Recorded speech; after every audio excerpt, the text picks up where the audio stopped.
क्या तुम बता सकते हो वो कौन इंसान है जिससे कोई नफरत नहीं कर सकता? एक ऐसा इंसान जिसका नाम हमेशा इज्जत से लिया जाता है। एक ऐसा शख्स जो सही फैसले पर नहीं बल्कि लिए हुए फैसलों को सही साबित करने पर यकीन रखता है। आज की कहानी जो मैं आपको बताने वाला हूँ, ये कहानी एक ऐसी शख्सियत की है जो ना कभी दिखावा करते थे और ना कभी किसी को एटीट्यूड दिखाते थे। इन्होंने ना जाने कितने लोगों की जिंदगी को सुधारा है, बल्कि कुछ लोगों को तो नई जिंदगी तक दी। तो जिस इंसान की मैं बात कर रहा हूँ उस महान व्यक्ति का नाम है सर रतन टाटा जी। इन्हें कौन नहीं जानता। अपनी कमाई का 66% हिस्सा दान में देने वाले दानवीर जो थे। इनकी बहुत सी कहानियां किस्से आपने भी जरूर सुने होंगे, लेकिन आज के इस वीडियो में जिन कहानियों को हम जानने वाले हैं शायद आपने वो कहानियां आज से पहले कभी नहीं सुनी होंगी। इस वीडियो में मैं आपको रतन टाटा जी की जिंदगी की कुछ ऐसी कहानियां बताऊंगा जिनको सुनने के बाद आपको बहुत कुछ सीखने को मिलेगा और साथ ही आपके अंदर उनके प्रति 10 गुना इज्जत बढ़ जाएगी। तो पहली कहानी की शुरुआत कुछ ऐसे होती है। जब सर 10 साल के थे तो इनके माता पिता में किसी वजह से दूरी बन जाती है और दूरी इतनी बढ़ जाती है कि ये दोनों आपस में एक दूसरे से डाइवोर्स तक ले लेते हैं। इसके बाद सर रतन टाटा को इनकी दादी गोद ले लेती है और यही इनका पालन पोषण भी करती है। इसके बाद रतन टाटा जी अपनी पढ़ाई के लिए देश से बाहर आ जाते हैं और न्यूयॉर्क में अपनी पढ़ाई पूरी करते हैं। लेकिन यहीं पर एक घटना घटती है जिसे हमें जरूर सुनना चाहिए। जब सर अमेरिका में पढ़ाई कर रहे थे तो इनको अमेरिका में ही एक लड़की से प्यार हो जाता है और ये उस लड़की से शादी भी करना चाहते थे।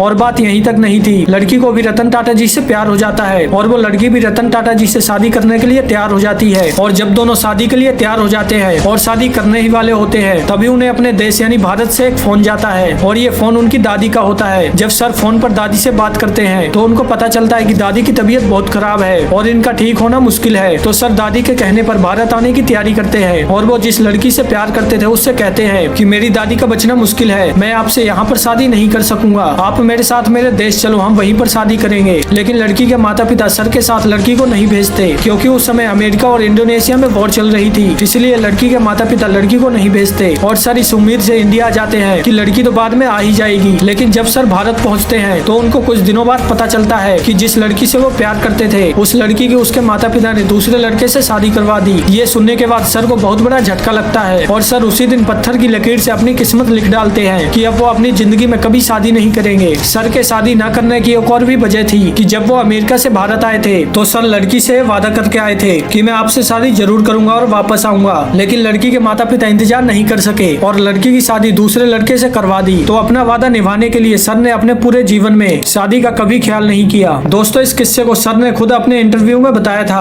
दूसरी कहानी की शुरुआत कुछ इस तरह से है कि सर ने जब अपनी पहली कार कंपनी की शुरुआत की तो उन्हें इस पहली कार कंपनी में कामयाबी नहीं मिल पाती है और इस नाकामयाबी की वजह से सर अपनी पहली कार कंपनी को बेचने का फैसला करते हैं। सर कंपनी बेचने का ऑफर लेकर अमेरिका जाते हैं और उस वक्त विल फोर्ड कंपनी से कॉन्टेक्ट करते हैं और फोर्ड से उस कंपनी को खरीदने के लिए कहते हैं। सर की बात सुनने के बाद फोर्ड इस कंपनी को खरीदने के लिए तैयार हो जाती है, लेकिन सर से कंपनी की डील करते समय कहते हैं कि जब आपको बिजनेस करना नहीं आता तो आप करते क्यों हो सकता है इस बात से सर बहुत हर्ट हुए हो। इसी बीच फोर्ड का मालिक कहता है हम आपकी कंपनी को खरीद कर आप पर एहसान कर रहे हैं। ये बात सुनकर सर को बहुत बुरा लगता है और इस बात को सर अपने दिल में रखकर वहाँ से तुरंत इंडिया वापस आ जाते हैं और इंडिया वापस आने के बाद अपनी कंपनी में मेहनत करते हैं और ये पता लगाते हैं कि हमारी कंपनी नाकामयाब क्यों हो रही है, ऐसा क्या किया जाए कि हमारी कंपनी नुकसान के बजाय फायदे में चलने लगे। ये सब रिसर्च करने के बाद फिर से मेहनत करते हैं और अपनी मेहनत से नुकसान में चलने वाली कंपनी को फायदे में कर लेते हैं। लेकिन जब सर की कंपनी ऊंचाइयां छू रही होती है तब तक उधर अमेरिका की वही फोर्ड कंपनी बंद होने की कगार पर आ जाती है और अब फोर्ड रतन टाटा सर से अपनी कंपनी को खरीदने के लिए कहते हैं। तो सर रतन टाटा तुरंत उस कंपनी को खरीद लेते हैं। किस्मत ने उन्हें सर रतन टाटा की मेहनत के सामने खुद मौका दिया बदला लेने का। इस इंसिडेंट से हमें क्या सीख मिलती है इसके बारे में बाद में बात करेंगे, लेकिन आपको पहले सर की तीसरी कहानी जरूर सुननी चाहिए। एक बार सर अपनी कार से कहीं जा रहे थे, तभी वो रास्ते में देखते हैं कि एक स्कूटर पर 4 लोग बैठकर जा रहे हैं जिसमें 2 बच्चे होते हैं और साथ ही तभी बारिश होने लगती है। ये सब देखने के बाद सर को एहसास होता है कि देश के मिडिल क्लास लोग जो कार नहीं खरीद सकते वो कितना कुछ झेलते हैं। तभी सर को ये फैक्ट भी पता चला कि हमारे देश में सबसे ज्यादा मौत एक्सीडेंट से होती है और उसमें से भी ज्यादातर एक्सीडेंट्स मोटरसाइकिल के थ्रू होते हैं। मोटरसाइकिल के एक्सीडेंट में लोगों का बचना मुश्किल हो जाता है। बस इसी प्रॉब्लम को खत्म करने के लिए सर नैनो कार बनाते हैं और नैनो कार को बनाने का सबसे बड़ा मकसद था कि देश में गरीब से गरीब व्यक्ति भी नैनो कार को खरीद सके और कहीं पर जाते समय उनको परेशानी ना हो और हमेशा सेफली घर पहुंचे। नैनो कार को एक एवरेज आदमी भी अफोर्ड कर सके।